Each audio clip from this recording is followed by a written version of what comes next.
پشاور کے شہزادہ فہد ایک بیماری کے باعث 3 دن تک کوما میں رہے۔ ایک وقت آیا کہ ان کے اہل خانہ ان کی موت کے لیے تیار ہو گئے۔ فہد ڈرامائی انداز میں کوما سے کیسے باہر آئے؟ ڈاکٹرز نے کہا تھا کہ یہ 24 گھنٹے جو ہیں اس کی سچویشن بہت کریٹیکل ہے، دعا کریں۔ تو میرے والد صاحب بہت گھبرا گئے تھے اور وہ گھر انہوں نے فون کر دیا میرے بھائی کو کہ آپ لوگ انتظامات کر لیں۔ اردو پوائنٹ کی ویڈیوز دیکھنے کے لیے ہمارا چینل سبسکرائب کیجیے اور بیل کے آئیکن پر کلک کیجیے تاکہ آپ ہماری تمام آنے والی ویڈیوز سے باخبر رہ سکیں۔ السلام علیکم ناظرین، میں ہوں امجد علی خان، اپنے کیمرہ مین علی رضا کے ساتھ موجود ہوں اس وقت پشاور پریس کلب کے سامنے، اور آج میں آپ کو ملوانے جا رہا ہوں اس باہمت نوجوان سے جو کوما میں جانے کے بعد وہ دوبارہ اللہ نے ان کو زندگی دی ہے، دوبارہ وہ نارمل لائف گزارے۔ ان کا نام ہے شہزادہ فہد، جو پشاور پریس کلب کے جنرل سیکرٹری ہیں اور ایک نجی ٹی وی چینل کے ساتھ رپورٹر کا کام کرتے ہیں۔ تو آئیے ان سے بات کریں گے، ان سے پوچھیں گے کہ کوما سے پہلے ان کی کیا حالت تھی، کوما کے بعد کیا صورتحال تھی، کیسے کیا وجہ تھی جس کی وجہ سے وہ کوما میں چلے گئے، ایسی کیا بات ہے۔ اس کے بعد جب وہ کوما سے باہر آئے تو انہوں نے کیا دیکھا، کیا سچویشن تھی، ان کی فیملی کی کیا حالت تھی جب ان کی فیملی کو پتہ چلا، ان کو دوستوں کو پتہ چلا کہ وہ کوما میں جا چکے ہیں۔ اور ڈاکٹر نے جب یہاں تک کہہ دیا کہ اس نے بچنے کے چانسز نہیں ہیں، یہاں تک ڈاکٹر نے یہ بھی کہہ دیا تھا ان کے والد صاحب کو فون کر کے کہ اب ان کے لیے بچنے کی کوئی چانس نہیں ہے، اس کے باوجود ریکور ہوئے ہیں۔ تو آئیے ان سے ملتے ہیں، ان سے بات کرتے ہیں کہ وہ کیا کہتے ہیں اس حوالے سے۔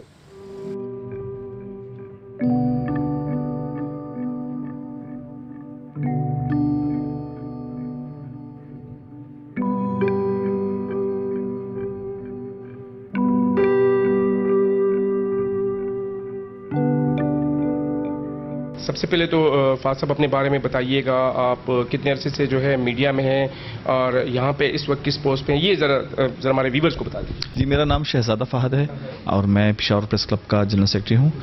میڈیا میں میرے 13 سال ہو گئے، مختلف اداروں کے ساتھ رپورٹنگ کی، نیوز پیپرز میں بھی رپورٹنگ کی، اور اس وقت جنرل سیکرٹری کی جو پوسٹ ہے یہاں پہ اس پہ خدمات سر انجام دے رہا ہوں۔ اچھا فہد بھائی، یہ بتائیے گا کہ آپ کے ساتھ اب کسی ٹائم پہ آپ کوما میں چلے گئے تو وہ سٹوری ذرا ہمارے ویورز کو بتائیے گا۔ جی بالکل، ایسا ہی تھا کہ جب 2020 میں مجھے وائرل میننجائٹس ہو گیا تھا، تو صورتحال ایسی تھی کہ جب میں گھر گیا، گھر کے بعد مجھے یاد نہیں کہ 4-5 دن میرے ساتھ کیا ہوا۔ میرا مسئلہ یہ تھا کہ جب میں یہاں پہ گھر گیا ہوں آفس سے ڈیوٹی دے کے، تو اس کے بعد مجھ پہ وائرل میننجائٹس کا اٹیک آ گیا تھا۔ اس کے بعد مجھے سمجھ نہیں آ رہی کہ میں کہاں ہوں، ذہن کام نہیں کرنا تھا۔ ہاسپٹل لے گئے، مختلف ہسپتالوں میں LRH لے گئے تھے، انہوں نے کہا ہمارا کیس نہیں ہے، اس کو آپ دوسری جگہ پہ لے جائیں۔ بعد میں مجھے یہ بتایا گیا تھا کہ یار آپ مطلب ایسی سچویشن تھی کہ ہم خود ان کو سمجھ نہیں آ رہی تھی کہ ہم نے کیا کرنا ہے۔ تو میرے ساتھ دوست تھے اپنے فیلڈ کے، انہوں نے بہت میرے ساتھ محنت کی، مجھے ہسپتال لے جانے میں بہت کردار ادا کیا، وہاں پہ ان سے ٹریٹ ڈاکٹر سے، کیونکہ گھر والوں کو سمجھ نہیں آ رہی تھی۔ اس دوران میرے بچے جو تھے وہ بھی پریشان تھے، وائف تھی، گھر والے ابو امی اور جو وہ تھے سسٹرز تھی۔ سچویشن یہ تھی کہ میں کسی کو پہچان نہیں رہا تھا، کوئی بھی آ رہا تھا مجھے، ایون میرے ماموں ملنے آئے تھے تو مجھے بھائی نے کان میں بتایا کہ یہ ماموں ہیں، تو میں نے ان کو دیکھ کے میں نے کہا ہوں گے ماموں ہوں گے، بس ذہن کام ہی نہیں کر رہا تھا کہ کون سی، کسی کو بھی، اپنے بچوں، چھوٹا جو بچہ ہے وہ ابھی میرے بھائی اور وہ گھر والے یاد کر رہے تھے کہ وہ رو کے مجھے کہہ رہا تھا کہ بابا اٹھو نا، مجھے اسکول لے کے جاؤ۔ تو وہ کہہ رہے ہیں ساری جتنی جو وارڈ تھے، مریضیں، ڈاکٹرز تھے، وہ سب رو رہے تھے۔ وہ چھوٹا بچہ ہے میرا، 5 سال کا بچہ ہے، وہ اسکول ان دنوں میں اسکول میں ان کو لے جاتا، ابھی بھی اسکول لے جاتا، تو وہ میں خود ان کو لے کے جاتا تھا۔ تو وہ رو کے مجھے کہہ رہا تھا کہ بابا اٹھو نا، کہ مجھے اسکول کون لے کے جائے گا۔ تو سب ڈاکٹرز بھی رو رہے تھے، سب رو رہے تھے۔ ایون ایسا کام ہو گیا تھا کہ جب میں کوما میں تھا تو ڈاکٹرز نے کہا تھا کہ یہ 24 گھنٹے جو ہیں اس کی سچویشن بہت کریٹیکل ہے، دعا کریں۔ تو میرے والد صاحب بہت گھبرا گئے تھے، وہ تو وارڈ سے باہر نکل گئے تھے، اور وہ گھر انہوں نے فون کر دیا میرے بھائی کو کہ آپ لوگ انتظامات کر لیں۔ تو وہ سچویشن یہ تھی کہ گھر میں سارے پریشان تھے، اپنے فیملی تھے، وہ ایک دم سے گھبرا گئے کہ کیا انتظامات، کیا مطلب۔ تو گھر میں وہ کہہ رہے تھے، وہ چیخیں ہو گئی، کیونکہ ماحول ایسا تھا کہ وہ اسپتال میں 3-4 دن سے میں کوما میں تھا، تو وہ انہوں نے انتظامات کرنے شروع کر دیے کہ اس کو ابھی لے کے آئیں گے، اس کی ڈیڈ باڈی کو لے کے آئیں گے، ایسی سچویشن بن گئی تھی۔ پھر بس ایسی جو کیفیت ابھی بھی میں یاد کرتا ہوں تو وہ جو ہے مجھے تو اس کے بعد کی مجھے کیفیت یاد ہوتی ہے کہ اس کے بعد کیا ہوا. لیکن گھر والے ابھی بھی کہتے ہیں, وہ دیکھتے ہیں کہ اللہ تعالیٰ نے آپ کو دوسرا موقع دیا ہے, دوسری آپ کو جو ہے ایسی پوزیشن تھی کہ ہم یہ کہہ رہے تھے کہ بس آپ کی جو زندگی ہے وہ یہاں تک ہی محدود ہے. تو بہت عجیب قسم کی سچویشن تھی.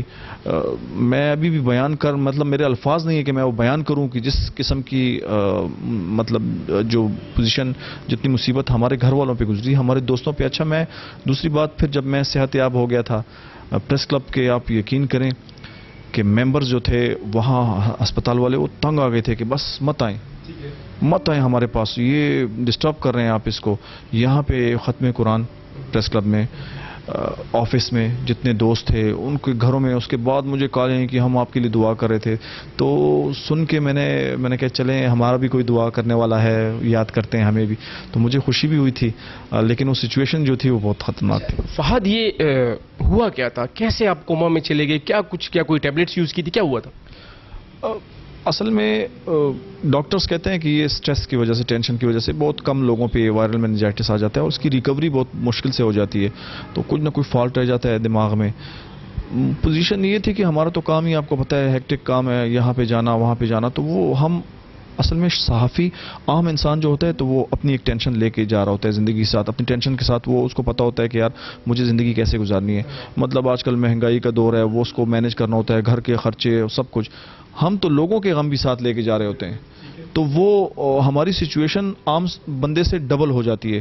تو ٹینشن لازمی بات ہوتی ہے. وہ اس کا وجہ جو کہہ رہے تھے ٹینشن تھی, مجھے سمجھ نہیں آتی. روزانہ میں یہاں بھی بیٹھا ہوں, مجھے ابھی بھی ٹینشن ہے کیا کرنا ہے ہم نے, وہ کرنا ہے. تو ایسی کوئی سچویشن آ جاتی ہے, کوئی بھی واقعہ آ جاتا ہے تو ہمارے ذہنوں پہ نقوش چھوڑ جاتا ہے. جتنے بھی یہاں پشاور میں جتنے بھی واقعات ہوئے ہیں ابھی بھی ہم یاد کرتے ہیں, کیونکہ ہم اس کے وٹنس ہیں, ہم ہسٹری لکھتے ہیں. ٹھیک ہے, تو یہ ٹینشن ہمارے ساتھ مستقل لگی رہتی ہے, مستقل ٹینشن ہمارے ساتھ لگی رہتی ہے.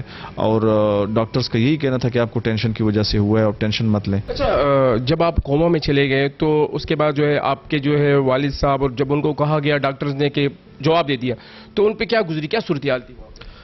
اب مجھے تو محلے میں لوگوں نے بتایا تھا کہ میرے والد صاحب جب میں کوما میں تھا تو وہ جب نماز کے لیے جا رہے تھے گلی میں تو وہ رو کے جا رہے تھے. مجھے کتنے لوگوں نے بتایا, ایون میرا بھائی جو تھا رات کو جو میرے ساتھ ہاسپٹل میں تھا, تو مجھے ساتھ بیڈ والوں نے بتایا تھا کہ یار وہ ساری رات وہ رو کے کہتا کہ اللہ میرے بھائی کو زندگی دے دو.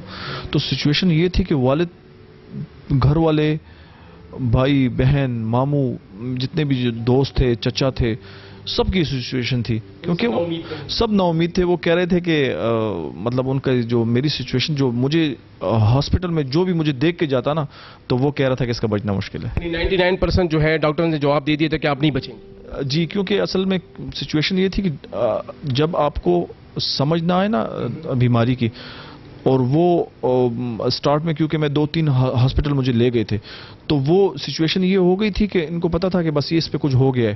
اب اس کا وہ تھا, جب میں ٹریٹمنٹ میری شروع ہو گئی, اس کے بعد جو تھا آہستہ آہستہ میری طبیعت سنبھلنا شروع ہو گئی تھی.